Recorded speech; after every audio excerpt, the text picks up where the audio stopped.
Bonjour à tous, merci d'être avec nous. Alors si la plupart des estivants qui sont normalement partis pour bien s'amuser et se reposer y parviennent généralement plutôt bien, eh bien d'autres malheureusement viendront grossir les salles d'attente des urgences quand ce n'est pas carrément plus grave. Ils sont une minorité, mais une minorité fragilisée par ces traumatismes et ces blessures de l'été. Ils auraient bien aimé s'en passer. Alors aujourd'hui dans Direct Santé, eh bien, nous allons tout expliquer de façon à bien comprendre et à bien prévenir tous ces dangers qui se profilent de temps en temps à l'horizon de nos vacances. Alors au sommaire, notre dossier du jour, vous l'avez compris, ce sont les urgences des vacances, en compagnie du docteur Fabrice Rarieux. Bonjour, vous êtes déjà venu pour nous parler des conseils aux grands voyageurs. Cette fois-ci, on va rester un peu sous nos latitudes, ce qui peut vraiment nous arriver à tous pendant l'été. Voilà, se soigner autrement. Donc je vous rappelle que c'est une petite rubrique et pas forcément incontournable ni obligatoire, mais on aime bien essayer de voir comment on peut se soigner, prendre soin de la personne de façon un petit peu autre que la médecine pure. Nous allons parler du stage de formation au premier secours avec le docteur Cassan de la Croix-Rouge française. Alan donc et le docteur Cassan nous raconteront comment on fait ce stage, les gestes de première urgence. On aura une démonstration en plateau. Le conseil du docteur Vitou, il concerne aujourd'hui le sport en vacances, peut-être plutôt du point de vue du cœur, enfin c'est important de ne pas faire n'importe quoi. Santé et société, nous allons recevoir le lieutenant-colonel Éric Souprat. Donc bonjour colonel. Bonjour. Vous êtes porte-parole de la sécurité civile et vous allez nous parler de prévention. À la fois gérer la stratégie de prévention que vous mettez en place au ministère, mais également cas par cas, on va voir la prévention noyade, prévention des incendies de forêt et prévention aussi de la montagne, parce qu'il y a aussi, il ne faut pas faire de bêtises.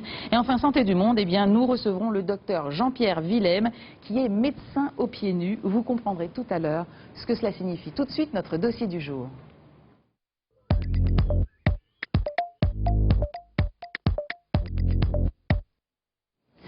Alors, docteur Rarieux, aux urgences l'été, vous voyez arriver en général des traumatismes, des blessures qui sont propres un peu à cette période particulière. Je crois qu'il y a une typologie particulière. Alors d'abord les traumatismes, qu'est-ce que c'est? C'est propre à cette période, oui et non, mais en tous les cas, il y en a. C'est un peu plus qu'à l'habitude. En quantité, en quantité.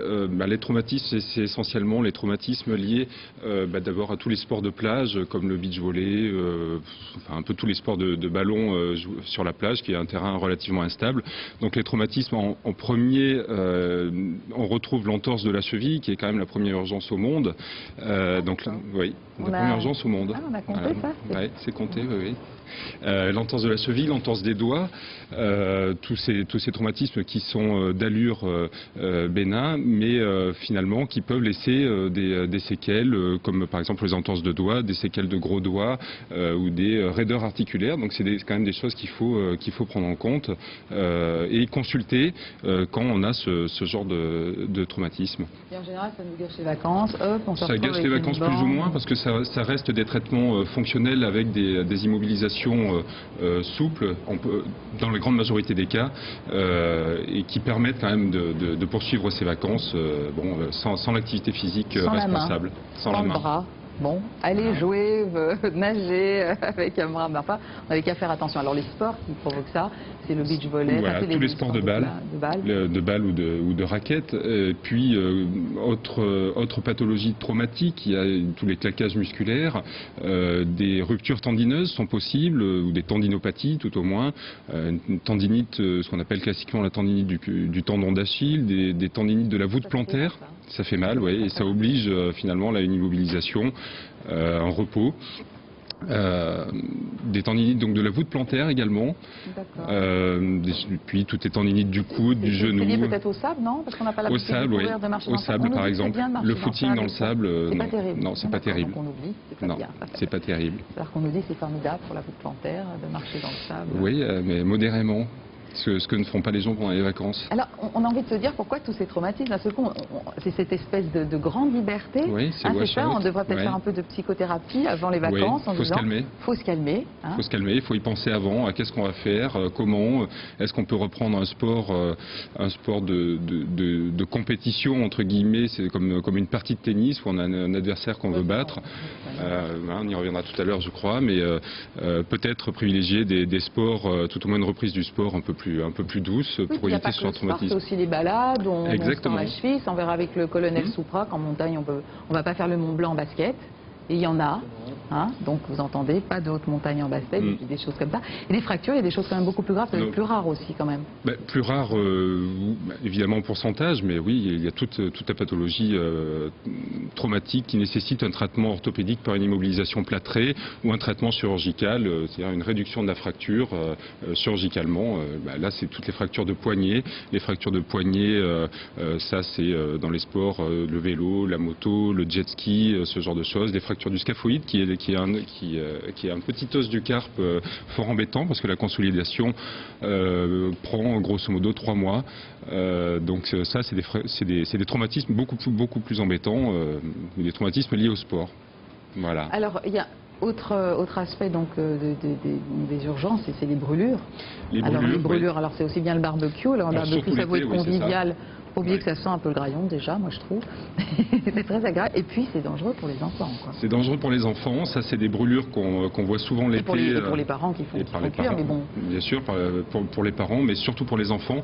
Ça, c'est des brûlures graves qu'on voit peut-être pas trop dans Paris, mais en province et dans le sud de la France ou dans des régions ventées, il peut y avoir des retours de flammes dont les enfants sont victimes. Il peut y avoir des chutes du barbecue les enfants s'accrochent après quelque chose au barbecue, une chute du barbecue avec des brûlures là pour le coup gravissimes qui nécessitent une prise en charge médicale immédiate et souvent de la réanimation spécifique. Le conseil, ça serait faites attention au temps qu'il fait, pas trop de vent un jour de barbecue. Voilà, pas trop de vent et puis la surveillance des enfants. Et la surveillance des enfants. La surveillance. Ils ne doivent jamais en gros s'approcher du barbecue. Jamais s'approcher du barbecue. Voilà, c'est une surveillance vraiment de tous les instants parce que c'est des brûlures comme ça. On nous raconte l'eau du robinet, les pommades, les trucs. Oui, c'est bien ça. Qu'est-ce qu'il faut faire immédiatement? Pour des brûlures relativement bénignes. Avant même d'aller aux urgences. Avant d'aller aux urgences, il faut glacer, enfin tout au moins la passer sous l'eau du robinet pendant un quart d'heure, 20 minutes, refroidir la zone brûlée. Ça, c'est une bonne chose. Il ne faut pas, par contre, passer de mercurochrome ou des choses sur la brûlure, plutôt la mettre dans quelque chose de propre et aller bien sûr consulter. Et aller consulter, oui, en particulier pour les brûlures du visage, ça c'est impératif, des mains et des extrémités en général.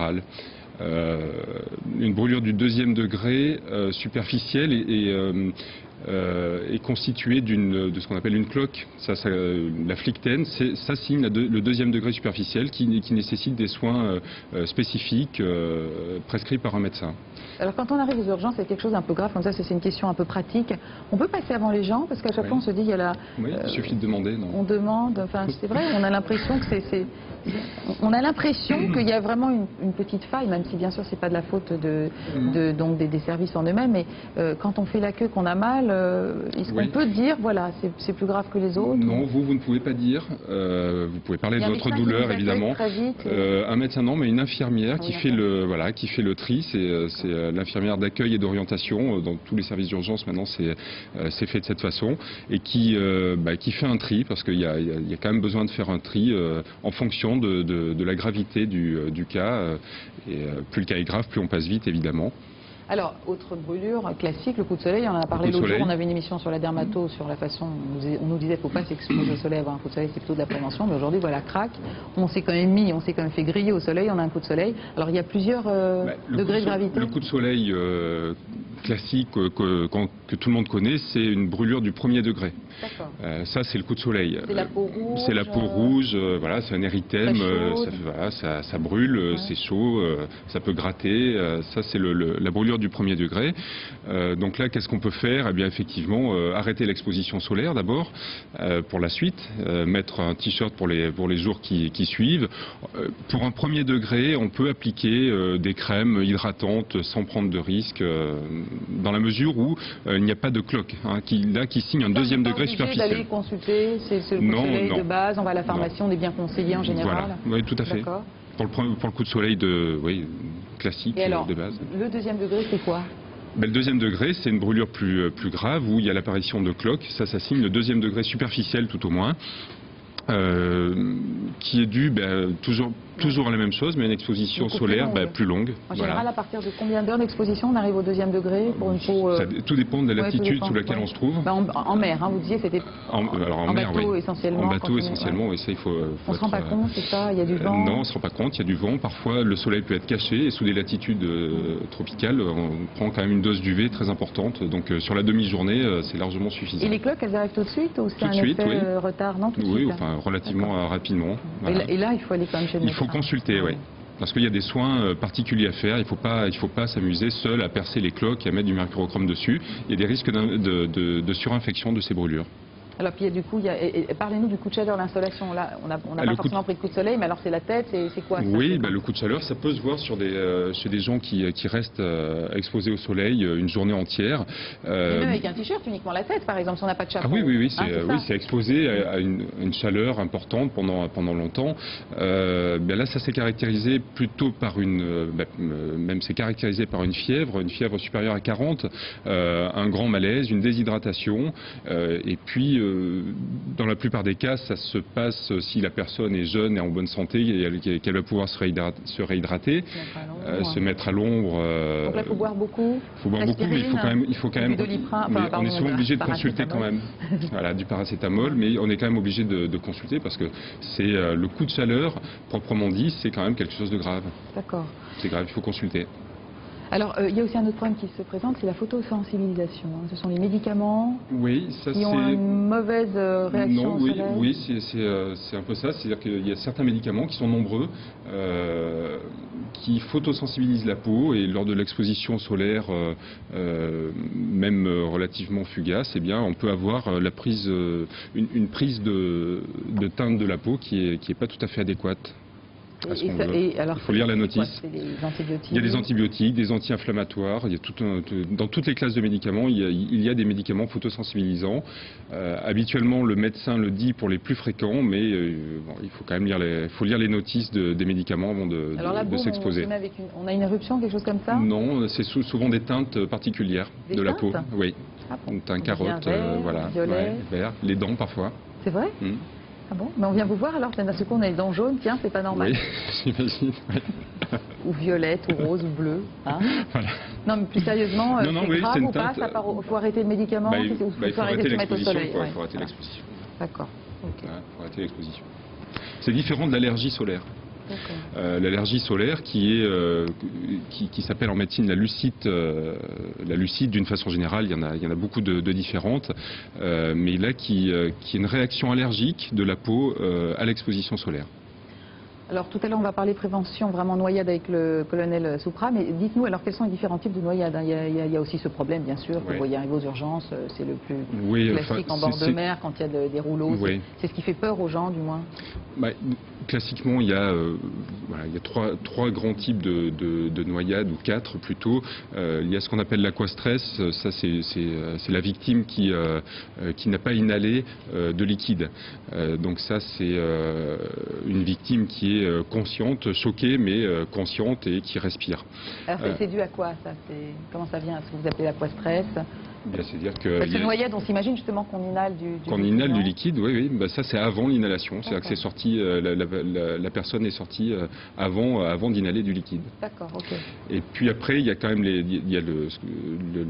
les autres catégories qu'on classe nous en médecine comme le petit anoxique, le grand anoxique. Voilà. C'est quoi un anoxique? C'est quand là il y a plus d'oxygène qui passe dans le. Bon, puis alors évidemment là c'est urgent. Il y a des troubles de la conscience, et il peut y avoir une respiration, des troubles de la conscience qui peuvent aller jusqu'au coma et l'arrêt cardio-respiratoire. On va voir les pompiers ou les CRS de la plage. C'est eux qui interviennent avec l'extraction de la victime de l'eau. Voilà, c'est ce qu'il faut faire quand même. C'est extraire immédiatement en attendant les secours, parce que c'est quelque chose. Essayer d'extraire la victime de l'eau si c'est possible, la ramener sur la plage, Si elle est consciente, même penser à la déshabiller, à la réchauffer, parce que ça c'est vraiment une pathologie liée à la noyade, qui est l'hypothermie. Et puis si elle est inconsciente, s'il y a un arrêt respiratoire, il faut commencer des manœuvres de premier secours avec une ventilation. On verra tout à l'heure, voilà. avec M. Cassan, on pourra peut-être parler de ça. Le bouche à bouche, une ventilation, et puis éventuellement un massage cardiaque externe. Ça, il faut vraiment qu'on l'apprenne tous, ouais, quand même, ces gestes. C'est vrai. C'est pour ça qu'on veut vraiment faire un zoom important là-dessus tout à l'heure. Alors Emmanuel, toi, tu t'es focalisé sur les bobos de la plage, quand tu n'as pas forcément de grands rouleaux, mais c'est ce qui peut arriver à tout un chacun sur une plage lambda, et tu as envoyé un journaliste faire le reportage à Biarritz. Voilà, justement, on en parlait à l'instant, il y a les CRS et les pompiers qui sont à la plage. La plage, c'est sympa normalement, mais il y a ces anges gardiens qui sont là pour que ça le reste justement, parce que ça peut basculer rapidement. Alors là, Hélène Maucourant, qui est donc allée à la grande plage de Biarritz pour Direct Santé, le jour où elle y allait, il faisait beau, la mer était calme, donc que des petits bobos, tant mieux. Et elle est restée une journée au centre de secours avec les sauveteurs, les CRS, les sapeurs-pompiers volontaires saisonniers. Et tout de même, sur la côte atlantique, on le sait, il y a de véritables risques. Et par exemple, l'été dernier, il y a quand même eu 2000 assistances à baigneurs sur les plages de Biarritz. Alors là, c'était une journée plutôt calme. Regardez, c'est maintenant.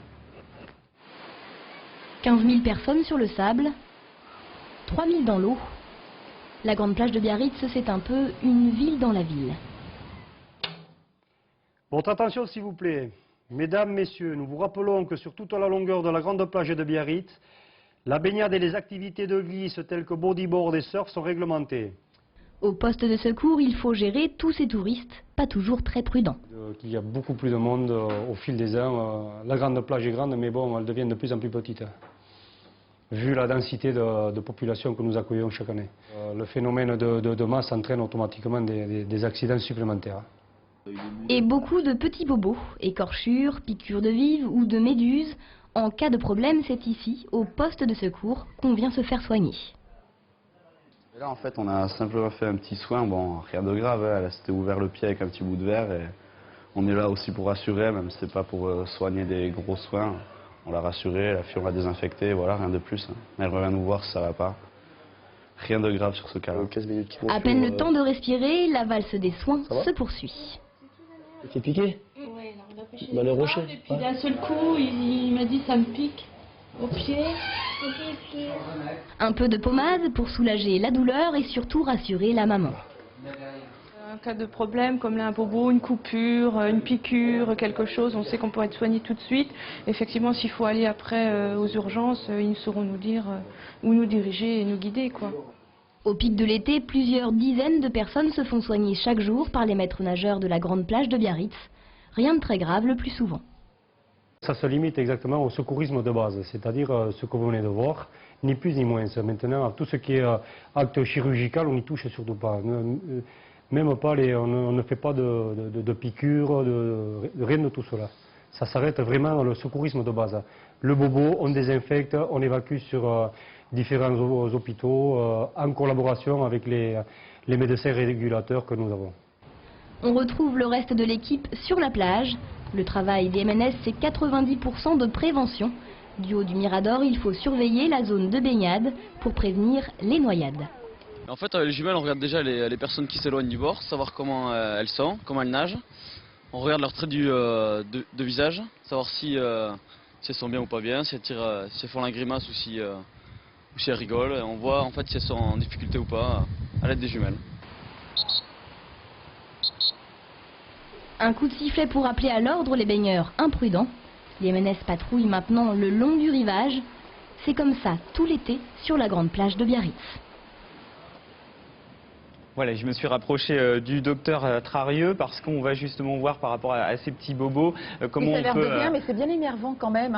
Ça pique, on veut plus se baigner, de se couper le pied, ça plombe un peu les vacances. Est-ce qu'on peut dire quand même avant de partir là-dessus, c'est qu'aussi au Pays Basque, c'est quand même la patrie des surfeurs et il y a de plus en plus d'accidents par rapport à cette pratique. Et on parlait de noyade, il y a un risque avec les grosses vagues de se prendre la planche sur la tête, évanouissement, et ça peut être dramatique. Donc ça c'est vraiment une pratique avec laquelle il faut être très vigilant. Alors on va revenir au bobo de la plage et on va quasiment aller chez le poissonnier, hein, si je peux me permettre, parce que on va commencer avec les animaux de la plage qui sont pas forcément très sympathiques, et il y a la vive. Alors la vive, il faut plutôt s'en méfier en début ou en fin de journée, parce que c'est là, quand c'est plus calme, que le poisson vient se mettre sous le sable avec son venin. Avec son venin, ouais. Sur nos côtes, il y a globalement la vive, la raie pastenague, la rascasse, la murène, voilà, dans les animaux qui piquent. Électrique. Le poisson électrique, oui. Ouais. Ça existe, mais c'est pas dangereux. Alors, est-ce que, par exemple, sur la vive, quand on se fait piquer, est-ce qu'il faut tout de suite aller chez le docteur, ou il y a quand même quelques remèdes? Tout de suite, si on se fait piquer par une vive ou une raie, c'est essayer d'enlever l'aiguillon s'il est en place. Alors, ça peut être sous la plante du pied ou sur le dos du pied pour une raie. Pour une pince à épiler, donc toujours partir avec une pince à épiler à la plage. Non, mais c'est vrai, il faut avoir quelque chose pour enlever. Il faut essayer de l'enlever. Ah oui. Nettoyer. Il faut nettoyer à la bétadine, pour ne pas la citer. On dit souvent aux enfants qui se font piquer que finalement de faire pipi sur la plaie. Est-ce que ça a une véritable... Non, parce que l'urine c'est stérile en fait. Ouais. Donc ça, c'est vraiment une grosse bêtise, ça, il faut pas faire non, ça. pour ça sert à rien. D'accord. Non, il faut vraiment nettoyer et puis consulter, parce que souvent il y a besoin secondairement de contrôler le vaccin contre le tétanos. Il faut qu'il soit à jour. Oui, les piqûres de bêtes, même si c'est pas un objet rouillé et tout, même les piqûres de bêtes. D'accord. Et parfois prendre une antibiothérapie préventive, et puis voilà, des conseils pour les pansements. En tout cas, a priori, le lendemain, on peut retourner se baigner. S'il y a une plaie, c'est quand même pas très conseillé. Tout dépend de la taille de la blessure. Normalement, quand il y a une effraction cutanée, on déconseille la baignade en piscine ou en mer.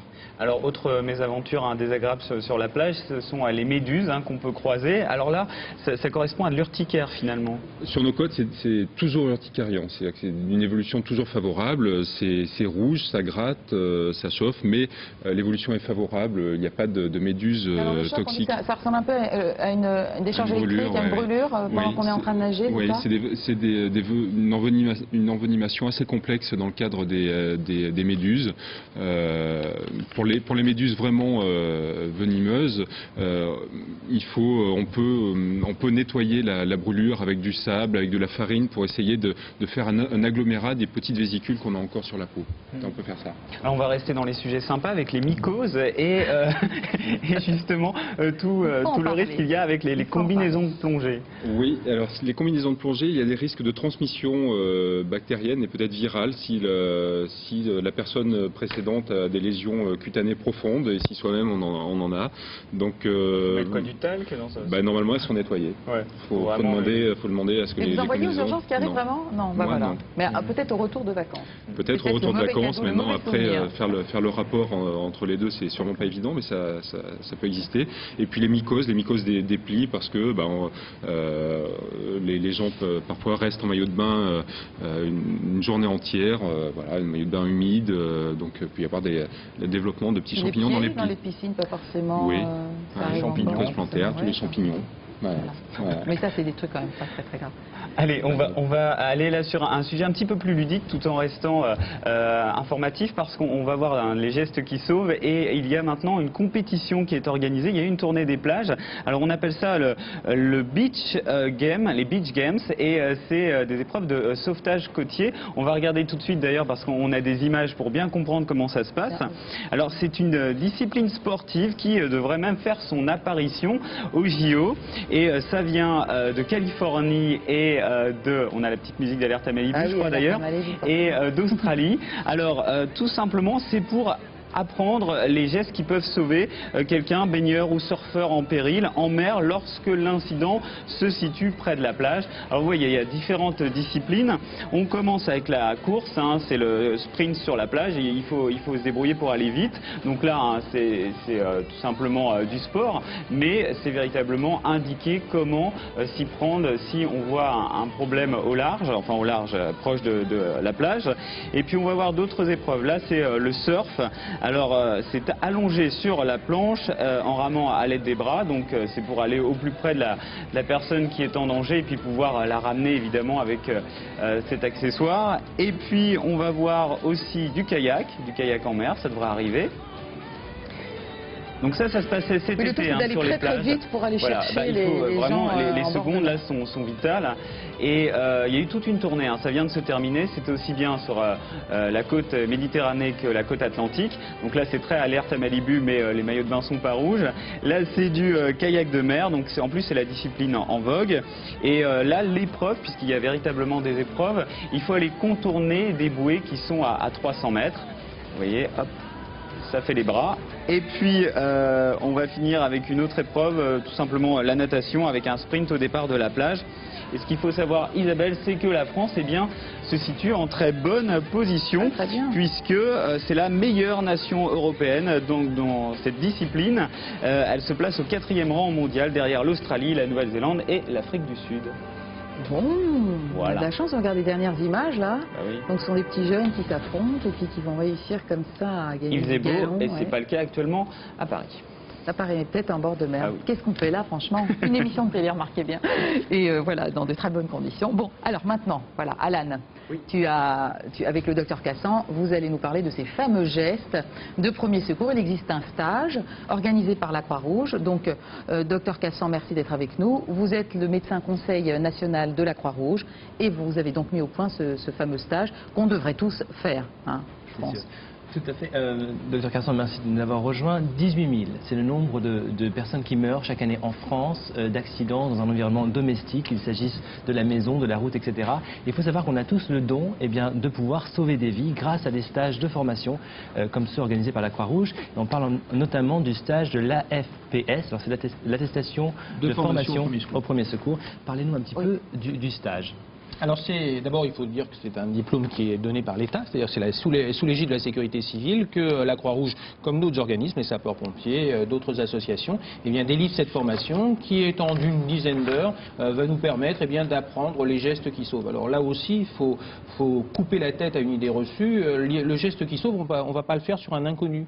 8 fois sur 10 c'est quelqu'un qu'on aime, c'est quelqu'un de sa famille, de ses amis sur lequel on va faire ce geste qui sauve. Ça va d'arrêter à une hémorragie, à arroser une brûlure, on vient d'en parler, et apprendre à arroser une brûlure, ça évite de mettre n'importe quoi sur les brûlures, ce que fait parfois habituellement, et puis on apprend à mettre quelqu'un sur le côté, on apprend à faire un massage cardiaque. Il ne faut pas oublier quand même, c'est la mort subite, c'est quelque chose qui est très fréquent en France, dans les pays industrialisés en général, on mange trop, on fume trop, donc le cholestérol aidant, on bouche ses artères coronaires, on fait un infarctus, on fait un trouble du rythme et un arrêt cardiaque. Et là, s'il n'y a pas ce premier témoin, c'est-à-dire l'épouse de l'homme qui fait cet arrêt cardiaque, l'enfant éventuellement, et cette personne, avec toute l'efficacité de notre chaîne de secours en France, les sapeurs-pompiers, les SAMU, ils mettent un certain temps à arriver. Et s'il n'y a pas eu quelqu'un qui a fait dans les premières minutes ces gestes de premier secours, les chances de survie sont infimes, c'est-à-dire de 2 à 5% maximum. Donc ce laps de temps entre le moment de l'arrivée des secours est très très important, et c'est là qu'on peut, vous et moi, tout le monde, on peut agir. On peut s'inscrire facilement dans un stage comme ça? Alors absolument, là en fait il y a plusieurs choses. Il y a d'abord des moments de la vie où on pourrait apprendre les gestes de premier secours de manière tout à fait quasiment obligatoire. Il y a l'école. En ce moment, il y a une grande réflexion sur l'intégration de ces gestes de premier secours à l'école, et ça fait des dizaines d'années qu'on en parle. On verra avec le colonel Soupra qu'il y a beaucoup de la prévention commence vraiment à descendre, si j'ose dire, chez les tout petits, chez les enfants, hein, oui, tout à l'heure. Absolument, qu'on ait une culture de sécurité en France, voilà. Ça nous manque. Et ça s'inclut dès le plus jeune âge. Exactement, et c'est vrai qu'avec la nouvelle loi qui a été votée en 2004, il y a une obligation maintenant de le concrétiser véritablement dans les programmes scolaires. Maintenant, il faut pouvoir le mettre en œuvre et que tout le monde agisse dans le même sens. Donc, ça devient maintenant, ça va devenir obligatoire, ou est-ce que... Tout à fait, il y aura une intégration, et comme le dit très bien le colonel, c'est une culture du risque. C'est-à-dire on n'apprend pas le risque au quotidien ou à l'exceptionnel. Il faut être face à une situation qui va nous dépasser. Elle est peut-être d'un accident domestique, mais ça peut être une catastrophe. Il faut apprendre aux tout petits, et puis après aux adultes, à faire face face à ce type de risque, qui soit du quotidien ou voire de l'exceptionnel. Alors c'est vrai que ça c'est l'école. Ensuite il y a les journées d'appel à la défense nationale où là on a intégré avec la Croix-Rouge française et le ministère de la Défense 1h15 de secourisme obligatoire. Là, eh bien, vous savez c'est mixte maintenant, les jeunes filles et les jeunes garçons âgés entre 17 et 19 ans font cette journée et dans ce cadre eh bien, ils ont un quart d'heure d'apprentissage de quoi faire en cas de situation de catastrophe, on en parlera probablement, c'est très peu bien sûr, ça ne suffit pas, mais c'est déjà mieux que rien. Et puis il y a 1 heure où là on apprend quelques gestes pour sauver une vie. Parce qu'il y a pas mal d'a priori par rapport au moment où on se dit ça va prendre du temps, ça va, j'ai pas le temps, etc. Qu'est-ce que vous répondez à ça? Parce que c'est quand même un stage qui dure combien? 10 heures? Alors, une dizaine d'heures. D'abord il y a des initiations au premier secours qui se font en 1 heure, voire... On a l'impression que ça prend beaucoup plus de temps. En fait 10 heures c'est quand même à la portée de tout le monde. C'est rien, parce que je pense qu'il y a on s'organise en différentes soirées, il y a des cours de journée. Absolument, en fonction des lieux, je dirais en province, en grande ville, eh bien on va soit avoir des cours de soirée, 2 heures environ, donc pourquoi pas 5 fois 2 heures, 6 fois 2 heures, et puis parfois les délégations de la Croix-Rouge eh bien proposent également des stages fermés, soit une journée complète, c'est une grosse journée, voire éventuellement des demi-journées en week-end. Mais je vous propose qu'on se déplace un petit peu et que vous nous montriez un petit peu ces gestes qui sauvent, côté pratique. Nous avons le plaisir d'accueillir Pascaline qui va être notre charmant cobaye. Voilà, alors j'allais dire que l'ambassadrice de la Croix-Rouge pour les gestes qui sauvent, c'est Adriana Carambeu. Et ici sur Direct 8, on a notre propre super top modèle, Pascaline, qui va un petit peu nous... Alors en fait... Allez-y. Eh bien, par exemple, lorsqu'un accident vient de se produire, il est clair que la première chose à faire, c'est de ne pas courir de risque. C'est-à-dire que d'abord, je regarde autour de la victime, il n'y a pas de fil qui traîne, il n'y a pas d'accident électrique visible, pourtant ici on est servi, mais là il n'y en a pas. Et puis, eh bien, dans ce cadre-là, je vais agir en toute sécurité. La première chose, c'est que je m'approche de ma victime, c'est quand même la moindre des choses, et c'est de lui parler. Donc dans un premier temps, est-ce qu'elle m'entend? Là, elle m'entend, ça c'est pour établir si elle est consciente. Un premier contact. Donc je vais lui demander évidemment ce qui se passe et ensuite eh bien, je vais faire les gestes en fonction de la situation. Donc ensuite, eh bien, une fois que je vais avoir un peu fait ce bilan, il ne faudra pas oublier qu'il faut que je donne l'alerte. C'est-à-dire que le premier témoin, il est là, c'est le premier maillon de la chaîne de secours. En fait, eh bien, il va donner le relais à des professionnels que sont les sapeurs-pompiers, que sont les SAMU. Et à ce moment-là, eh bien, il donnera le lieu précis là où on est, le numéro de téléphone, l'étage, le code, des choses que l'on oublie parfois dans les situations d'accident. Très concrètes pour donner le maximum de renseignements. Et pour arriver sur les bons lieux. Car combien de temps sont perdus par les sapeurs-pompiers parce qu'ils n'ont pas le bon code, ils n'ont pas le bon bâtiment si on est en grande ville. Et puis si on est sur la route, le sens dans lequel on circule également. Car si vous êtes sur une voie à grande circulation, on n'accède pas de la même manière si on est dans le sens Paris-Province ou dans le sens Province-Paris. Il faut y penser. Les secours, c'est important. Alors imaginons qu'il y a un saignement par exemple et qu'il y a un couteau à proximité. La première chose qu'on fait, qu'est-ce qu'on fait? J'écarte le couteau. La première chose. Il ne faut pas qu'il y ait un deuxième blessé, sinon c'est stupide.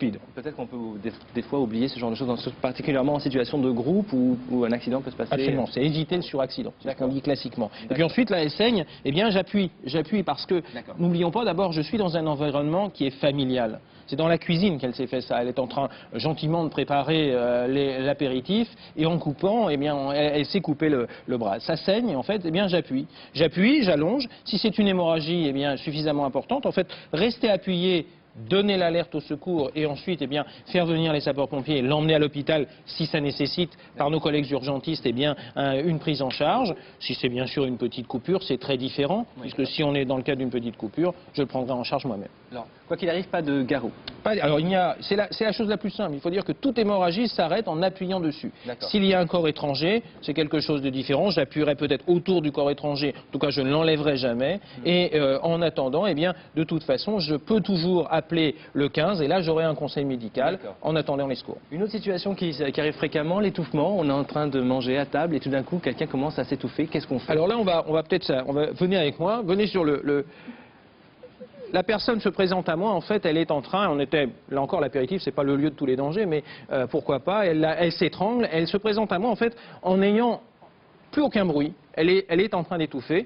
Dans ce cadre-là, donc là, elle se présente comme ça, vous avez vos mains, voilà, et elle ne fait plus de bruit et je vois qu'elle ne respire plus. Première chose, je lui demande de se pencher légèrement en avant, et là, je vais faire des tapes dans le dos, je vais en faire 5. Pourquoi? Il faut bien avoir un nombre de tapes dans le dos. Là, eh bien, soit le corps étranger est expulsé, et auquel cas, eh bien, elle va se remettre à respirer tout doucement, soit, eh bien, je vais passer par derrière elle, parce que j'ai toujours été inefficace, et à ce moment-là, je vais mettre mon premier point au niveau du creux de son estomac, perpendiculairement, mon autre main, je viens par-dessus, et là, je vais tirer un geste franc. Vous voyez, ça a fait tout de suite du bruit, en fait, parce que le corps étranger à ce moment-là va soit être expulsé, soit je vais aller chercher dans la bouche, soit il va l'enlever, et à ce moment-là, il se remettra à respirer. Dans tous les cas, après ce genre d'épisode, il vaut mieux téléphoner à son médecin ou au centre 15 si on n'a pas son médecin, de façon à avoir un conseil médical, savoir si on va consulter ou par contre, eh bien... Alors l'étape dans le dos, est-ce que c'est un endroit spécifique du dos? Entre les omoplates. Entre les omoplates, exactement. La main vient heurter entre les omoplates, très à plat, de façon à ébranler le thorax et éventuellement à faire décrocher ce corps étranger qui est bloqué juste un petit peu haut là. Vous savez, c'est ce qu'on dit le bon sens et le trou du dimanche. Ou, en tout cas, c'est quelqu'un qui est en train d'avaler de travers, mais tellement que, eh bien, il n'y a plus de bruit. Si par contre la personne est en train de tousser, ou si elle essaye elle-même d'expulser ce corps étranger, surtout laissez-la faire. Et on n'intervient pas. Tant que la personne tousse, elle va peut-être expulser elle-même. Pour les bébés, c'est un petit peu différent. Là, on n'a pas un mannequin bébé, mais le tout petit, eh bien, on le met sur sa jambe. En fait, on s'assoit, on met l'enfant sur sa jambe et on fait exactement la même chose. Je vais taper dans le dos de l'enfant. Et éventuellement, si je n'ai pas été efficace, je vais le retourner et appuyer sur son petit thorax. Donc, c'est assez voisin de la désobstruction chez l'adulte. D'accord. En cas de quels autres malaises on peut rencontrer? Qu'est-ce qu'on peut faire dans ces cas-là? Alors on peut par exemple quelqu'un qui est inconscient. Tout à l'heure, je vais vous demander de vous allonger. En fait, quelqu'un que je découvre a eu un malaise et là, eh bien, je vois, je lui parle et cette fois, elle a les yeux fermés et elle ne me répond pas. Serrez-moi la main. Non, elle ne me serre pas la main et elle est inconsciente. Là, quel est le risque? En fait, c'est d'avaler sa langue, de s'étouffer. Tout simplement. Et qu'est-ce qu'il faut faire? Eh bien, comme toujours, j'ai regardé s'il n'y avait pas de risque, eh bien, je vais la mettre sur le côté en attendant les secours. D'accord, ça c'est la position latérale de sécurité. Je vous demande d'abord d'aller appeler le 15, le 18. Vous dites qu'une jeune fille est inconsciente. J'ai vérifié, je vais basculer sa tête en arrière d'abord. Et là, je vérifie qu'elle respire. Elle respire. Donc je vous dis, il y a quelqu'un qui est inconscient qui respire. Allez chercher, faites le 18, faites le 15, appelez-moi les secours et ils vont arriver. Pendant ce temps-là, je vais la mettre sur le côté. En fait, qu'est-ce que je vais faire? Je vais mettre le bras du côté où je vais la retourner un peu à l'angle droit pour que ça ne me gêne pas. Ensuite, je vais prendre sa main pour la mettre sur son oreille et je vais ensuite plier sa jambe de façon à tout simplement, je vais vous demander simplement de reculer un peu, c'est de la basculer très simplement. D'accord, donc première étape, le bras sur le côté pour le repos. Tout à fait. Le deuxième bras par-dessus. Le second bras que je viens mettre sur son oreille. Voilà. Je vais laisser sa tête se poser, je vais la stabiliser un petit peu, et en attendant les secours, je vais vérifier sa respiration, et puis éventuellement je vais la couvrir. Très bien. Et là, on a déjà appelé le 15, c'est ça? Là, on a déjà appelé le 15, c'est la première chose qu'on fait, on appelle le 15 et on donne des renseignements concrets sur l'endroit où on est pour être sûr qu'ils arrivent bien. Tout à fait. Pascaline, ça va? Est-ce que tu es consciente? Ça va très bien, je suis consciente. Quelles autres urgences on peut faire? Quelles autres urgences on peut faire? Alors là, on peut aller au plus grave. Et là, cette fois-ci, Pascaline, eh bien, effectivement, on l'a vu, elle ne nous parlait pas. Et là, je regarde si elle respire, elle ne respire pas. Et auquel cas, on va passer sur le mannequin. D'accord. Alors là, il faut savoir qu'à partir de 10 ans qu'on peut faire ce stage d'AFPS. Pourquoi? Parce que la force musculaire, c'est ça? Tout à fait. C'est pour une histoire simplement de force musculaire. C'est-à-dire qu'on peut apprendre les premiers secours tout petit. C'est-à-dire que dès l'âge de 5 ans, on peut commencer à donner une culture de risque à l'enfant, se protéger, donner l'alerte éventuellement. On voit des tout petits pouvoir donner l'alerte en cas d'accident de quelqu'un de sa famille. Mais par contre, faire du massage cardiaque, il faut avoir une force musculaire. Simplement, une dizaine d'années suffit. Vous nous montrez un petit peu le massage cardiaque Alors en fait, comme tout à l'heure, comme sur Pascaline, en fait, je m'approche de la victime, je regarde s'il n'y a pas de danger. Celle-ci, je vous l'accorde, elle n'a pas trop de bras et pas trop de jambes, donc les risques sont assez limités. Assez limité à ce niveau-là. Mais néanmoins, eh bien, je m'approche d'elle, je vais basculer la tête en arrière, je vais regarder si elle respire. Là, eh bien, elle ne respire pas. Dans ce cadre-là, eh bien, hormis que je vous demande encore une fois d'aller donner l'alerte, je vais pincer son nez et je vais commencer un bouche à bouche.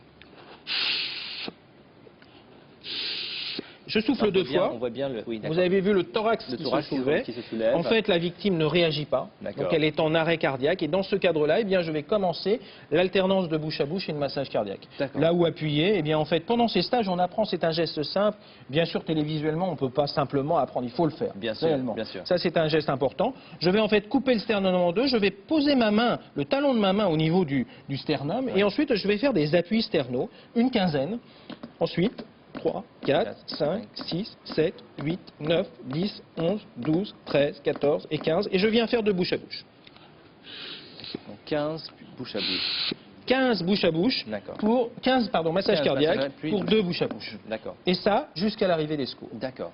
De manière régulière. De manière régulière. C'est la seule chance que nous avons, vous et moi, si on fait un arrêt cardiaque, d'être en tout cas en survie lorsque les professionnels de santé vont arriver, sapeurs-pompiers ou SAMU. Très bien, merci beaucoup. Si vous voulez apprendre à faire tout ça, bien, le site de la Croix-Rouge est très très bien.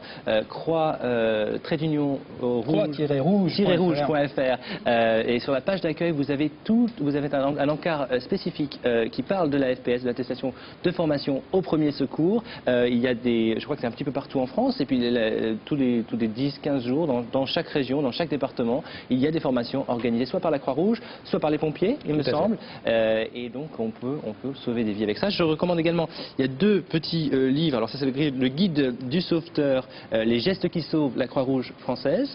Et puis un livre donc par le docteur Pascal Castan et Dr Caroline Cross, qui est vice-présidente de la Croix-Rouge française. C'est donc guide des premiers secours à la maison. Voilà. Isabelle ? Merci messieurs, merci Alan, merci docteur Cassan, merci Pascaline. Alors, on le disait tout à l'heure, le sport a ses raisons que la raison ne connaît pas toujours. Il faut se bouger en vacances, il faut se reposer, mais aussi se bouger. Il ne faut pas le faire n'importe comment. Et donc aujourd'hui, le docteur Vitou a choisi de nous parler du sport en vacances. Tout de suite, c'est le conseil du docteur Vitou.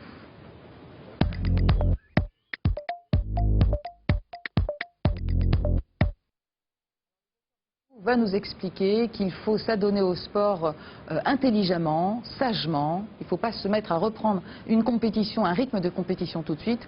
On aura quelques précisions tout à l'heure avec le docteur Trarieux, donc on écoute le docteur Vitou.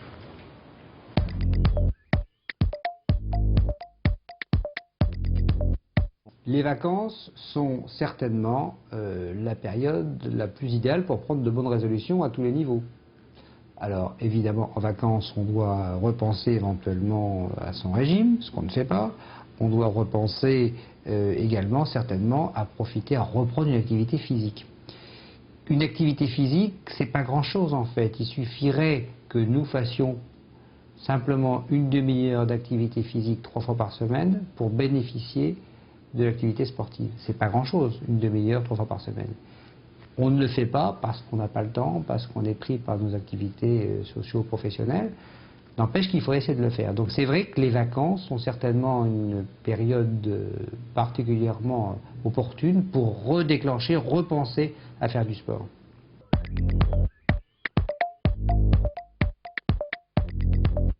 Il faut savoir qu'il y a globalement deux types de sports. Il y a des sports qu'on appelle des sports d'endurance et des sports de résistance. Les sports d'endurance, ce sont les sports dans lesquels on est obligé de respirer. C'est-à-dire, en pratique, essentiellement, la natation, c'est le jogging, la course à pied, la marche et la bicyclette. C'est globalement ce type de sport. C'est ce qu'on appelle les sports d'endurance. Et les sports de résistance, à l'inverse, ce sont tous les autres sports qui, eux, peuvent nécessiter des efforts brutaux au cours desquels on bloque la respiration. Et il faut savoir que ce deuxième type de sport n'est pas du tout intéressant sur le plan de l'adaptation cardiovasculaire. Il faut donc privilégier les premiers sports d'endurance.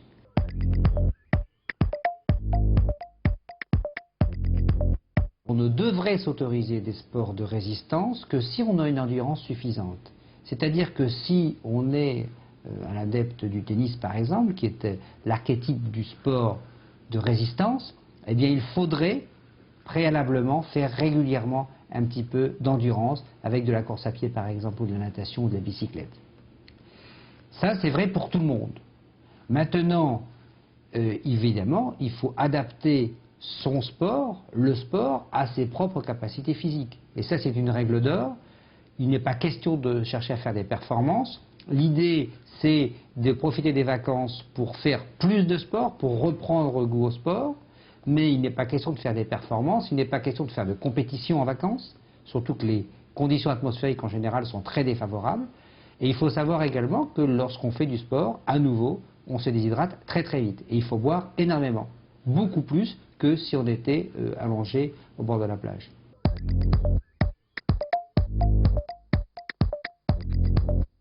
Lorsque on fait du sport, que ce soit en vacances ou en dehors des vacances, on est toujours exposé au risque de survenue d'incidents ou d'accidents.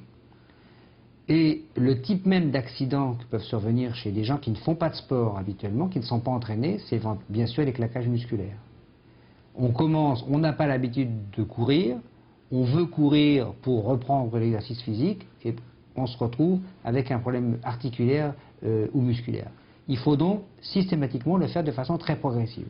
Et de la même façon, parce qu'après tout le cœur c'est un muscle comme un autre, on ne peut pas non plus de façon brutale reprendre une activité sportive, même en vacances, si on a une pathologie cardiaque, et même si on n'a pas de pathologie cardiaque, mais si on commence à avoir un certain âge, et surtout l'absence totalement d'entraînement. Donc la règle est toujours de ne reprendre une activité sportive que prudemment, que très progressivement.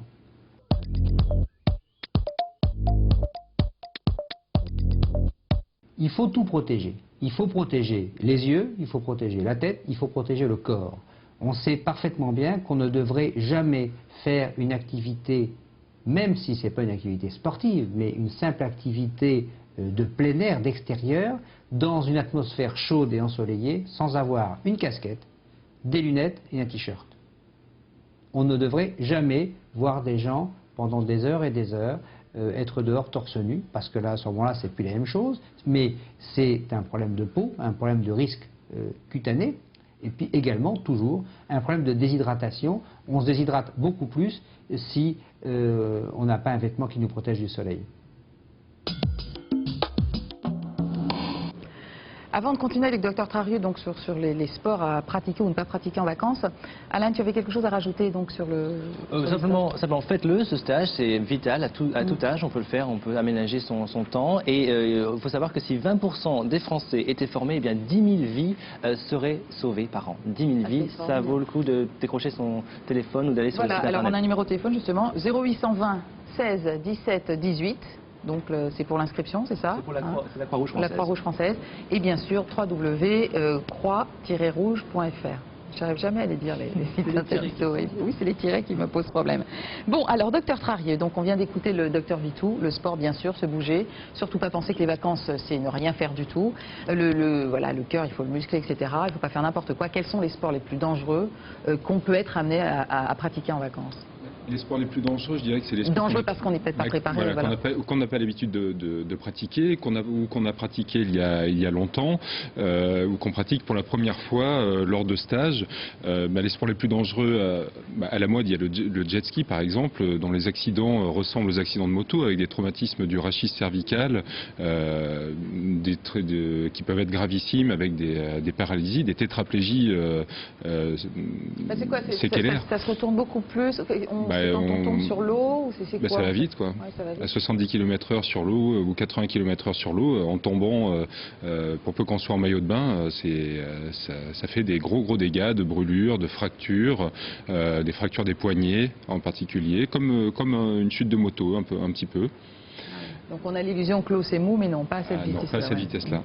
Pareil pour le ski nautique. Le ski nautique, à part les accidents d'entorse, de poignet, de cheville, de genoux, les plaies, les brûlures, il peut y avoir des lésions gravissimes, en particulier pour les gens qui font du ski nautique en maillot de bain.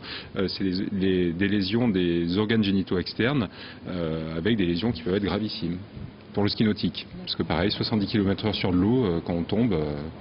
Puis bien sûr, il y a la plongée sous-marine. La plongée sous-marine, qui est très encadrée si c'est sous forme de stage, mais que beaucoup pratiquent en club, les conseils pour la plongée sous-marine, que ce soit d'ailleurs en apnée ou en bouteille, parce que même en apnée, la plongée sous-marine expose à certains risques pas de décompression mais des barotraumatismes. Bien les conseils, c'est être en bonne forme physique, être reposé, pas consommer d'alcool avant une plongée, pas avoir fait un vol long courrier dans les 24 heures précédant la plongée. Mais ça augmente les risques là c'est plutôt pour les accidents de décompression, c'est-à-dire la plongée bouteille en remontant, ça augmente ces risques-là. Mais pour les barotraumatismes qui se voient et à la descente, c'est un problème de bulle de pression, et la pression augmente avec la profondeur de 1 bar tous les 10 mètres. Et donc le gaz n'est pas comprimé de la même façon.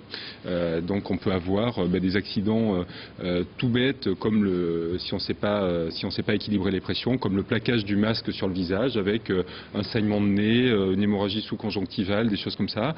Des accidents un peu plus... Ça c'est des accidents bénins, mais des accidents, des barotraumatismes plus graves avec une surpression pulmonaire à la remontée, où là c'est qu'il y a un accident gravissime. Alors quand on commence à avoir ces problèmes de pression, il faut vite, si on voit un compagnon qui est en train de se porter mal. C'est toujours une prise en charge.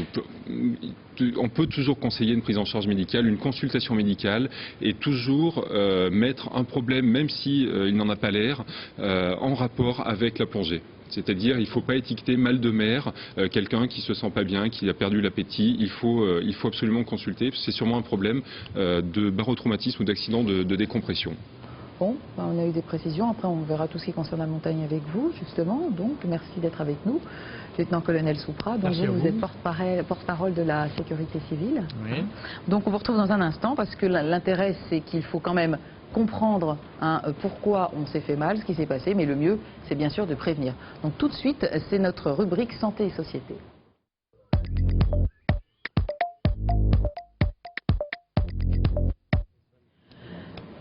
Donc, colonel Soupra, donc vous travaillez sur la prévention, vous mettez en place des dispositifs, une stratégie réellement de prévention, donc c'est au sein du ministère de l'Intérieur, vous êtes pompier, n'est-ce pas, donc, et vous avez donc mis en place, on en parlait un petit peu tout à l'heure, comment dirais-je, une façon un petit peu nouvelle de prévenir, c'est-à-dire que maintenant, ça se fait dès le plus jeune âge.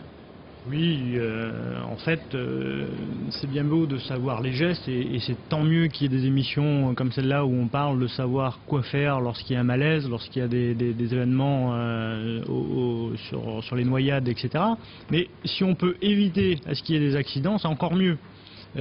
Toute activité, quelle qu'elle soit, il y a un certain nombre de règles et si on les respecte, eh bien, on n'a pas de problème, il n'y a pas d'accident et c'est tant mieux pour tout le monde.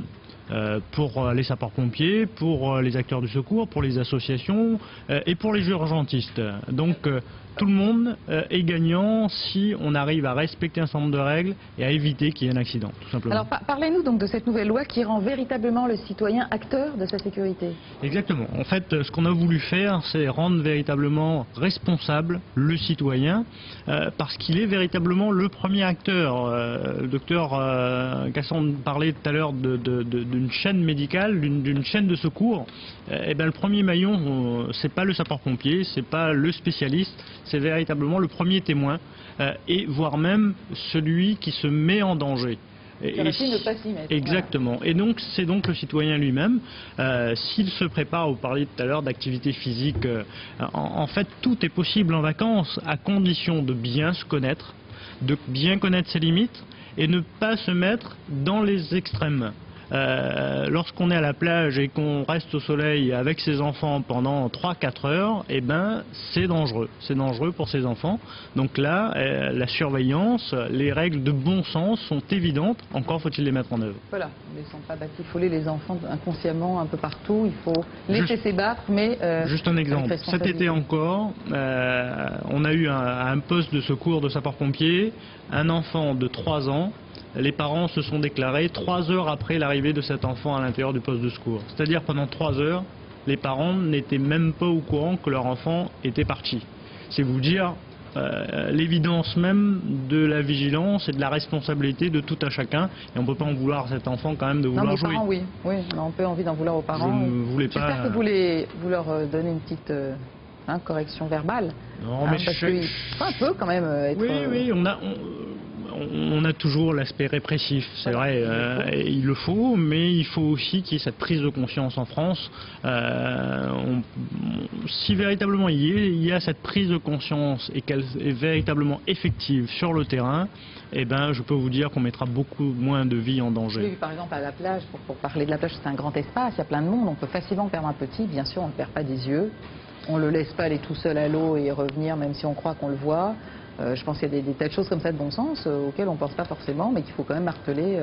Alors, vous parlez de la plage pour les noyades, il y a encore des exemples cet été encore. Un enfant de 5 ans qui s'est noyé dans une mare de 1,50 m d'eau, tout simplement parce que il est parti tout seul et que les parents ne se sont pas rendus compte.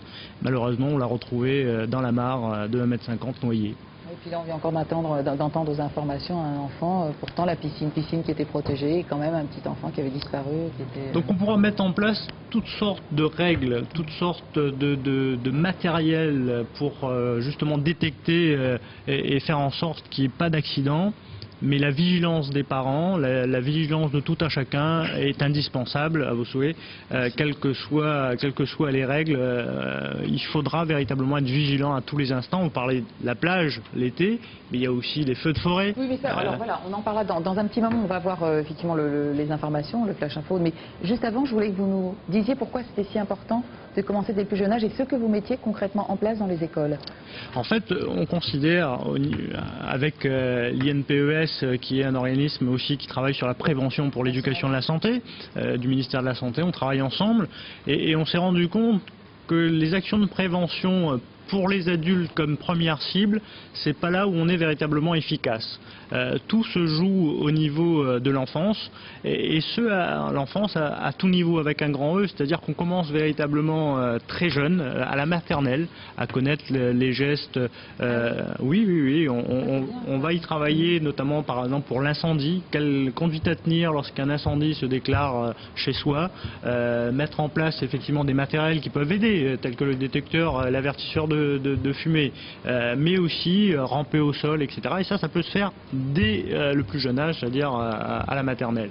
Et accompagner tout au long de la scolarité jusqu'à l'adolescence et voire plus, par des actions de prévention ciblées, orientées, pour que véritablement il y ait cette prise de conscience tout au long de la vie. Et ça fait partie de cette loi, donc elle est effective quand? Comment ça se passe? Alors la loi a été votée effectivement en 2004, c'est la loi de modernisation de la sécurité civile. Dans son article 5, on impose deux choses. La première, effectivement, on l'a vu, c'est la connaissance des gestes de survie.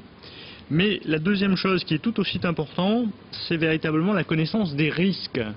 On l'a vu, je vous le disais pas la même chose, en préparant l'émission, pour le tsunami par exemple, nous avons eu une petite fille anglaise qui a eu connaissance de ces phénomènes et qui a pu sauver lors de la réaction de... Elle a pu sauver tout un village, c'est combien de milliers de personnes?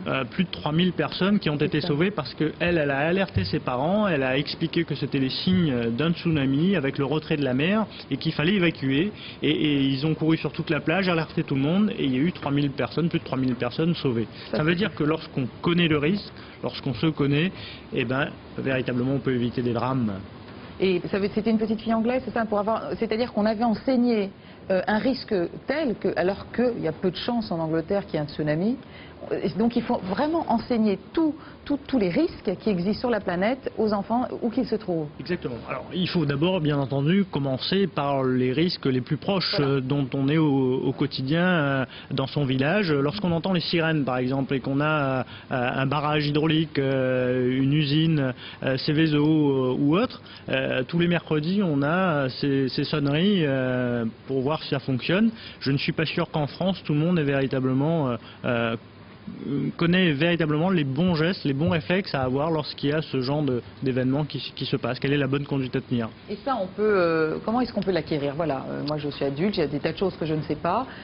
Comment est-ce qu'on peut l'acquérir? On s'adresse justement à l'INPES Oui, mais vous avez des acteurs locaux les plus proches qui sont les plus efficaces. Les acteurs locaux, ce sont les sapeurs-pompiers, les associations avec qui on travaille, les associations telles que la Croix-Rouge, la Protection Civile, qui sont des gens... d'ailleurs très régulièrement. Exactement, donc ensuite, un acteur, sinon le plus important au niveau local, c'est le maire. le maire véritablement doit recenser tous les risques et doit donner à sa population véritablement toutes les conduites à tenir face aux risques qu'il a sur sa commune. Donc ça veut dire qu'en fait, vous, régulièrement, il y a vraiment une connexion entre le ministère et les mairies. Vous expliquez réellement toute la nouveauté, tous les modules de la loi, parce que le tout, c'est de communiquer aussi à l'échelle de la communauté, de la population. Et vous êtes organisé aussi pour ça. Oui, on a des relais, bien entendu, institutionnels, mais on essaye aussi d'avoir des cibles beaucoup plus larges, notamment via ce genre d'émissions, avec les médias, les radios, les télés, pour justement systématiquement qu'il y ait cette culture qui commence. On l'a véritablement constaté en 2003. Il y a la Fédération des sapeurs-pompiers qui l'a dit de manière très explicite par le colonel Vignon. Ça se met en place et on y travaille, et plus on fera des missions, plus on aura des relais. Je posais la question tout à l'heure sur ce plateau, qui avait véritablement eu cette formation à FPS. Je vois que votre collègue journaliste l'a fait. Ça... J'ai eu la chance de la faire en terreau scolaire, je crois que c'était en seconde il me semble, et c'est vrai que ça apprend des choses mais c'est vrai que si tout le monde véritablement le fait, s'y intéresse, ou pousse son enfant, ou un de ses collègues, ou dans les sociétés, dans les entreprises. Ouais. Ah bah oui, on peut aussi demander ça en entreprise. Exactement, imaginez que vous avez un malaise à l'intérieur de la maison, et ben c'est quand même bien de pouvoir la sauver, de faire les bons gestes et ne pas aggraver la situation. Merci colonel Soupra. Donc on va se recentrer tout à l'heure sur les risques qui sont plutôt liés à l'été. Et tout de suite, je vous propose de faire une petite pause avec le flash des informations de Direct 8.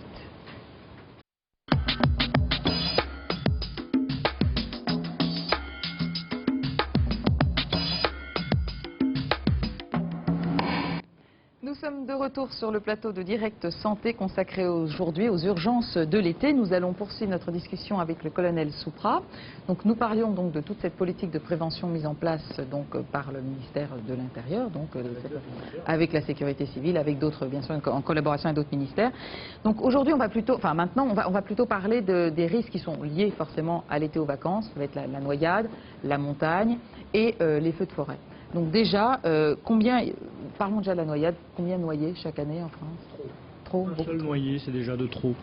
Le parallèle, c'est avec la sécurité routière. On parle des chiffres de 5000, de 10 000, etc. Un accident, un blessé, un mort, c'est de trop.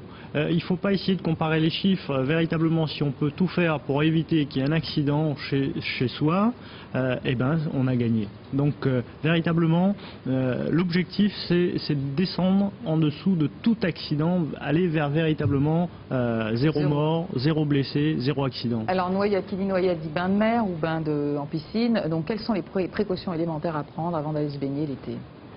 Le principal, le plus élémentaire, c'est la surveillance des parents vis-à-vis des enfants.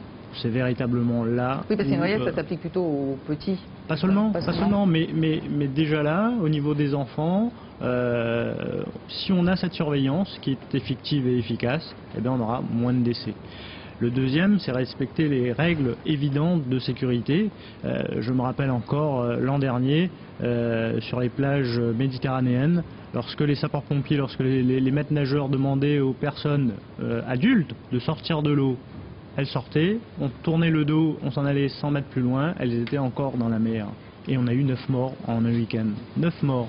Donc, véritablement, c'est cette prise de conscience, cette responsabilité que tout à chacun a au niveau de la vie de tous les jours, mais aussi lorsqu'on est en vacances et au niveau de la plage. Docteur Trariou ou docteur Cassan d'ailleurs, bon, qu'est-ce qu'on dit avant d'aller se baigner? Il ne faut pas manger avant, c'est ça? Il ne faut pas être en phase de digestion?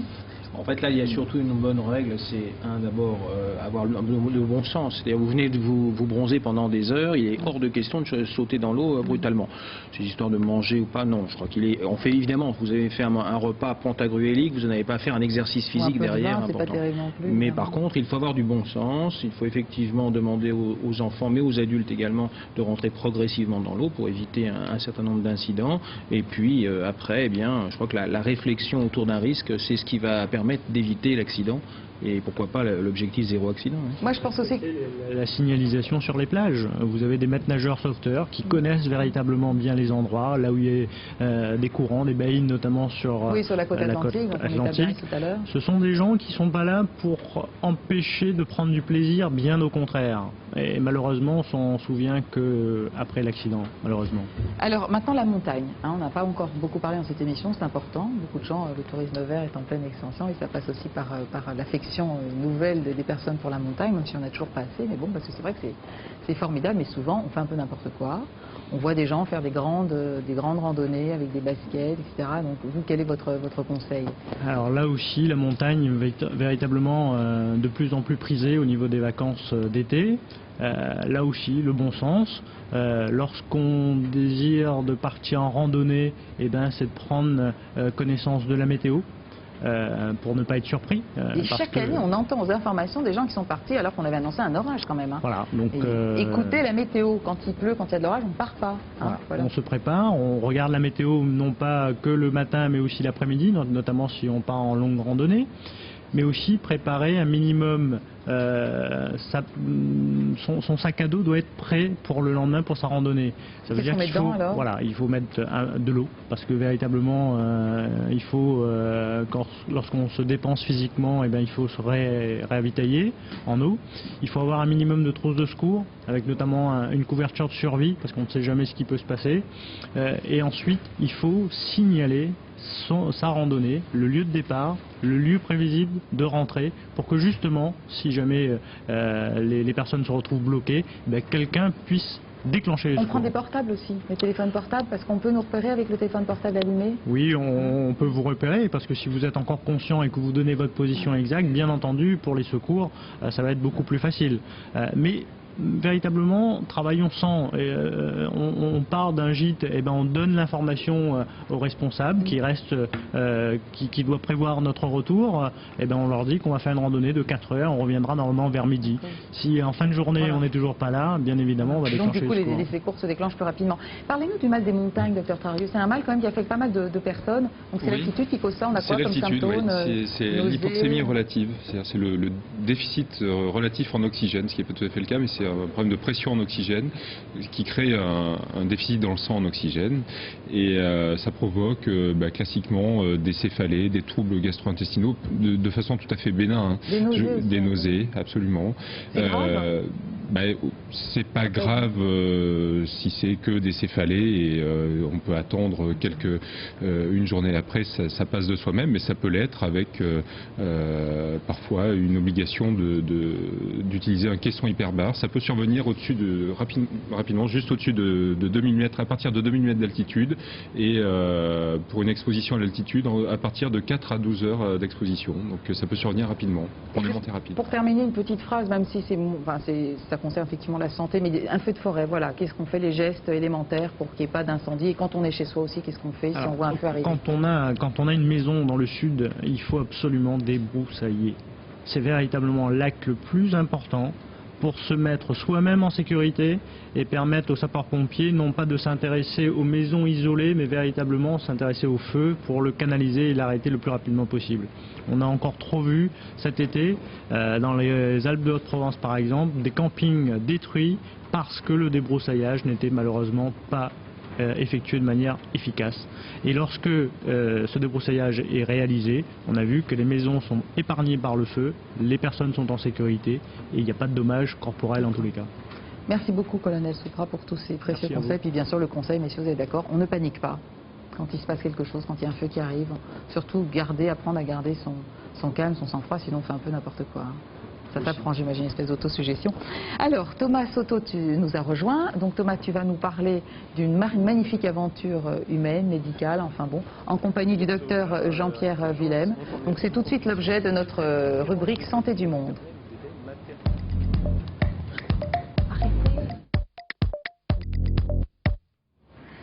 Alors, je le disais dans le sommaire de cette émission, docteur Willem, vous êtes médecin aux pieds nus. Qu'est-ce que c'est que ça ? Bon, d'abord, il faut savoir que c'est connu en Chine, il y a 1 200 000 médecins pieds nus. Ce sont un petit peu à la fois des infirmiers et des tradipraticiens qui ont été créés de l'époque de Mao. C'est-à-dire il envoyait tout le monde au champ et au niveau médical, donc il y avait ces fameux médecins pieds nus. L'appellation, je pense, que j'ai repris, ça suppose donc qu'ils vont au-devant des gens, ils y vont pieds nus parce qu'il y a des rizières, mais enfin ça c'est un petit peu pour le lyrisme. Je suis allé voir donc le ministre de la Santé chinois pour reprendre son appellation qui me plaisait beaucoup parce que notre approche par rapport à tout ce qu'on vient d'évoquer, elle est beaucoup plus soft.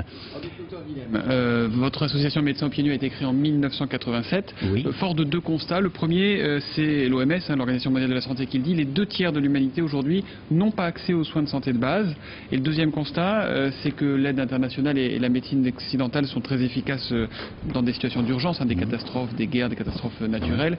Mais pour une approche au quotidien, c'est beaucoup plus compliqué. Donc vous avez, vous, décidé avec Médecins aux pieds nus d'envisager l'action militaire de manière différente. Qu'est-ce qu'il y a de différent dans votre approche à vous par rapport à ce que fait Médecins du Monde, Médecins sans frontières, la Croix-Rouge, etc. Parce que j'ai participé à toutes ces missions de Médecins sans frontières. Vous êtes cofondateur de Médecins sans frontières. Et puis j'ai tout de suite réalisé qu'il y avait un peu des manques. D'abord, on pratique une médecine occidentale dans des contextes culturels tout à fait différents. Alors, vous tenez compte du contexte, j'allais dire, culturel. Ah oui, ça c'est très important. Bon, parce que nous, notre culture occidentale, elle est hyper technique. Maintenant, le culturel a complètement disparu. Puis Lévi-Strauss, notre grand technologue, disait la médecine, c'est traditionnellement un mode de communication avec le sacré. Alors toutes ces notions, d'abord sur place, ils ont déjà leur pharmacopée, leur médecine traditionnelle, qui est intégrée et qui a intégré toutes les représentations mentales qu'on a vis-à-vis de la santé, la naissance, la mort, etc., qui n'ont rien à voir avec notre approche. Même vous arrivez, vous prenez l'avion, vous partez sur une équipe, qu'est-ce qui se passe? Vous n'avez pas toutes les tonnes de matériel qu'on voit habituellement, vous arrivez les mains vides, les pieds nus Il y a d'abord, comme avec Médecins sans frontières, il y a 3 semaines, on va en observation, on va voir faire l'état des lieux. Et puis d'abord, il faut l'accord de tous les ministères, de la population, etc. Nous, on travaille davantage comme on est en brousse. En brousse, c'est-à-dire on n'est pas en ville, donc il faut déjà prendre contact avec le président de l'ordre des tradipraticiens, qui est officialisé dans tous les pays du monde. Il y a l'ordre des médecins, l'ordre des tradipraticiens. Donc là, vous faites connaissance avec la population, c'est la première étape. Voilà, alors on fait un relevé d'abord des pathologies, etc. Et ensuite, on y va, donc nos gens sont formés, c'est pas forcément des médecins, il y a des médecins, mais pas forcément des gens qu'on a formés aux plantes, ça s'appelle la phytothérapie, et à l'ethnomédecine, c'est-à-dire cette approche des sciences humaines. Et alors, à partir de là, sur place, donc d'abord 1 mois d'observation. Il faut d'abord voir, observer. C'est très dur parce qu'il y a un acte d'humilité et bon. Ensuite, ils font des jardins médicinaux dans lesquels ils rassemblent un ensemble de plantes. À partir, alors quand ça a bien poussé, etc., on fait ce qu'on appelle des préparations galéniques, c'est-à-dire des remèdes sur place. On fait des teintures, des tisanes, des coctions, etc. On fait même du savon, parce que c'est quand même important. C'est-à-dire que vous allez leur apprendre à fabriquer leurs propres médicaments avec les moyens dont ils disposent sur place, c'est ça? Ils savent déjà le faire, mais plutôt en décoction. C'est-à-dire quand même, on vient d'un pays technique, donc on leur donne cette information, puis on leur... Bon, ils ne connaissent pas l'histoire des principes actifs, mais quand on voit que telle thérapie, telle plante ne va pas dans la bonne direction, on le redresse très subtilement, parce qu'il ne faut pas heurter les gens. Et à partir de là, donc, on leur met à leur disposition des remèdes. C'est-à-dire qu'ils savent après les faire, ils savent faire une teinture, ils savent faire donc des gélules, des comprimés, avec les huiles essentielles, donc ils ont un outil dans les mains. Et après, ça y est, mon histoire est terminée. Mais ça sert à soigner quoi? Des bobos? Ça peut soigner des pathologies lourdes aussi? Non, par exemple, regardez les huiles essentielles, celles qui sont à phénol et monoterpénol, elles sont viricides, c'est-à-dire qu'elles tuent les virus. On soigne les hépatites en moins de 3 mois. Nous, le sida, ça pose plus de problème, ça paraît aberrant. Pourquoi moi qui ai une formation donc, de médecin, même je suis chirurgien, pourquoi j'ai pas abandonné la médecine classique. Quand il faut faire de la cortisone, je la fais. Quand il faut faire de l'insuline, je la fais, etc. Mais quand je vois une technique qui est efficace, je vais la prendre. Je ne peux pas me permettre de... Et on a des résultats sensationnels, je vous le dis. Pardon, mais je ne suis pas médecin, Oui. mais ça peut Oui. surprendre, voire choquer quand on vous entend dire le sida, on n'a plus de problème. C'est quoi, Enfin, pour nous, c'est-à-dire on arrive cliniquement, les gens vivent normalement, puis on fait la charge virale et on vérifie donc au niveau des lymphocytes T4, T8. Et bien même en France, vous avez des centaines de gens, parce que vous avez la trithérapie qui est efficace, qui est redoutable, mais qui finit par devenir à créer des effets délétères. Et après, il y a 30% qui ne peuvent plus et qui viennent se faire soigner avec les huiles essentielles. Voilà, quand vous dites qu'il n'y a plus de problème, bien entendu. Non, il y a peu, non, j'ai voilà. été un petit peu J'imagine que caricatural. vous faites quand même de la prévention On fait, sida oui, sur bien le sûr, terrain. mais bien parce sûr, qu'aujourd'hui, ça, on ne peut quand même mais toujours bien pas guérir sûr. du sida. Et il faut quand même le rappeler que c'est des gens qui ont peut-être aussi besoin, dans ces pays un petit peu isolés, de prévention réellement. Oui, puis il y a une approche aussi culturelle, parce que les Africains n'aiment pas la capote. Hein, parce que on fait l'amour, j'allais dire, c'est pour faire des enfants. Ça rejoint un peu le pape, enfin c'est une autre histoire. Et alors, comme il n'y a pas cette prévention, donc là, c'est pour ça qu'on a beaucoup de catastrophes donc, dans ces pays du tiers-monde. Quoi. Et votre discours sera quand même préventif. Il s'intègre quand même dans la médecine générale. Voilà, vous devez faire l'équilibre entre la culture et tout de même Oui, la bien sécurité. sûr. Il faut tenir compte de tous ces aspects. Hein. Quelle est la place du traitement chimique malgré tout? Vous leur apportez des médicaments ou l'idée c'est vraiment qu'ils puissent subvenir à leurs besoins quand vous serez partis? Oui, alors bon, à partir de là, ils ont le jardin médicinal et ils ont donc, il y a un dispensaire sur une paillasse, donc ils savent faire les médicaments qui vont être disponibles toute l'année. Mais évidemment, on ne peut pas se passer de la cortisone dans un choc anaphylactique et de même l'insuline dans un diabète, etc. Il y a et des vaccinations quand il y a des menaces de tétanos, etc. Hein. Oui, pareil. Le tout, c'est de les rendre autonomes. Et puis alors, nous, on puise dans leurs connaissances et nous, on leur donne. C'est-à-dire, il y a un échange du savoir. Oui, il y a une marque... aussi d'un savoir en Europe, en France. Mais bien aussi. sûr, on profite de la technique. Hein. Vous pensez que la botanique, on la remet à la disposition, etc. Hein. C'est les médecins au pied nu. Vous allez partout où on vous demande d'aller, dans tous les pays. Oui, on est sur du monde. tous les continents, comme les autres approches. Et puis, vous avez des cultures qui sont très profondes, comme par exemple les Indiens mayas, qui ne veulent pas quitter leur culture parce qu'ils ont peur d'être intégrés, d'être, j'allais dire, occidentalisés. Alors on va dans leur sens. Merci beaucoup, Dr Willem, médecin au pied nu. Il y a un site internet, mapn.org avec 3W dedans. Médecin au pied nu, donc MAPN. MAPN, oui, voilà, médecin au pied nu.org. Merci beaucoup, Monsieur Willem. Je vous propose, voilà, on arrive à la fin de l'émission. Comme à notre habitude, je vous propose tout de suite de passer au Flash Santé. Et aujourd'hui, c'est Michael Getsch qui s'y est collé pour nous.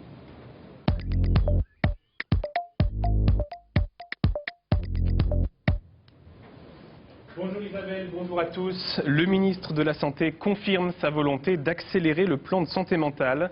Xavier Bertrand a reçu hier les syndicats de salariés des établissements psychiatriques. Une rencontre qui survient dans un contexte particulier. Plusieurs patients considérés comme dangereux se sont en effet récemment évadés de leur hôpital psychiatrique.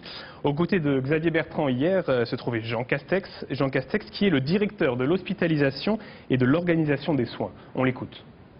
Le ministre a souhaité recueillir les propositions concrètes de l'ensemble des acteurs, des professionnels de la communauté hospitalière, pour arrêter dans les prochaines semaines des décisions, pour dégager des moyens pour permettre d'améliorer partout où cela sera possible et souhaitable la situation.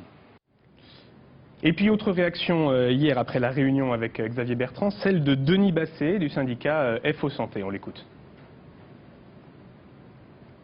Les structures dans chaque établissement qui représentent les personnels, les médecins, les directeurs d'établissement fassent un affichage précis des besoins en termes de personnel, de sécurisation, d'investissement en termes de locaux, ainsi que de formation du personnel. Il faut que l'ensemble de ces besoins soient recensés au niveau départemental et soient remontés au niveau national. Le ministre est engagé à ce que dans les 3 mois, ce recensement permette ensuite de mettre en place les enveloppes budgétaires nécessaires. On dit banco.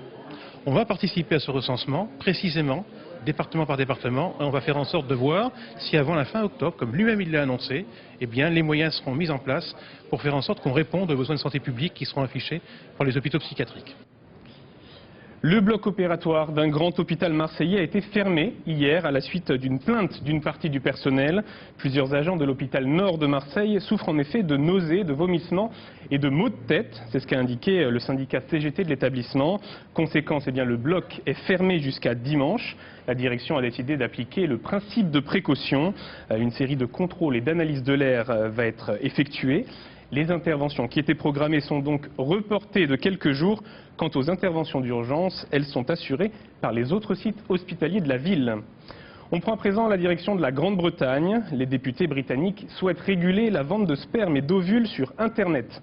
À l'heure actuelle, les sites ne sont pas tenus de contrôler les donneurs. Pas de contrôle donc pour vérifier s'ils ont des problèmes génétiques ou s'ils sont porteurs de maladies sexuellement transmissibles. Les députés souhaitent que ces contrôles soient renforcés, mais ils veulent aussi que les donneurs bénéficient de la même protection légale que celle des donneurs des cliniques. Reste que cette position des députés ne satisfait pas tout le monde. Certains contestent le principe même de la vente de sperme et d'ovules sur Internet. Et puis il y a cette remarque du docteur Alan Passé, expert en fertilité. Pour lui, il faut surtout s'interroger sur les raisons de la pénurie de sperme et sur les causes de la stérilité des hommes. Le lait de soja déconseillé pour les nouveau-nés. L'Agence française de la sécurité sanitaire des aliments, l'AFSA, met en garde les mères tentées par ce type de boisson. Les laits de soja, indique l'agence, ont en effet une composition nutritionnelle très différente de celle du lait maternel ou des laits maternisés. Pour l'AFSA, il est donc plus prudent d'éviter le lait de soja de la naissance à l'âge de 3 ans. Sachez toutefois que ces laits de soja ne représentent que 2,1% de la consommation de lait infantile en France. C'est beaucoup moins qu'aux États-Unis. Aux États-Unis où ce chiffre peut atteindre 25%. Et puis on termine sur cette information que nous livre l'agence Destination Santé. Pour éviter les caries, prenez un chewing-gum. Explication, les caries sont provoquées par les sécrétions acides qui suivent les repas. Or, la salive a le pouvoir de neutraliser ces acides et le moyen le plus efficace pour stimuler la salive, eh bien, c'est le chewing-gum. La mastication d'une gomme peut en effet multiplier par 3 la production des glandes salivaires. Cette salive stimulée, comme on dit, contient alors davantage de minéraux, de calcium et de fluor.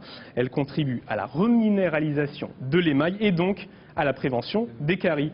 Formidable, me direz-vous, et vous aurez sans doute raison, mais deux précisions sont quand même à apporter. D'abord, le chewing-gum doit être sans sucre, forcément, et puis eh bien, un bon chewing-gum ne remplacera jamais un bon brossage des dents. Voilà. Merci beaucoup, Michael. Quel bon conseil, chouette, on peut manger des chewing-gums tranquillement. C'est peut-être un peu mal au ventre, non, en même temps, non? Donner au repas. Alors, docteur Willem, on se demandait avec Thomas, mais alors ces bobos de l'été, là, c'était le thème de l'émission, évidemment un degré de gravité différent, mais alors comment avec les plantes on soigne à l'inampoule? On est à la montagne. Vous pouvez une huile essentielle de lavande. Oui, mais vous voyez, on est sur le bord du chemin, là, on a les chaussures de montagne, on s'est blessé, on a marché pendant 6 heures, oui, mais on n'a pas... Oui, alors donc, on a ça en homéopathie, mais alors je vais quand même parler d'un remède homéopathique, c'est l'apis, c'est-à-dire, vous risquez par exemple d'avoir un œdème de la gorge et d'étouffer. Ouais. Vous avez apis 15 CH, une dose. Vous gagnez 20 minutes, etc.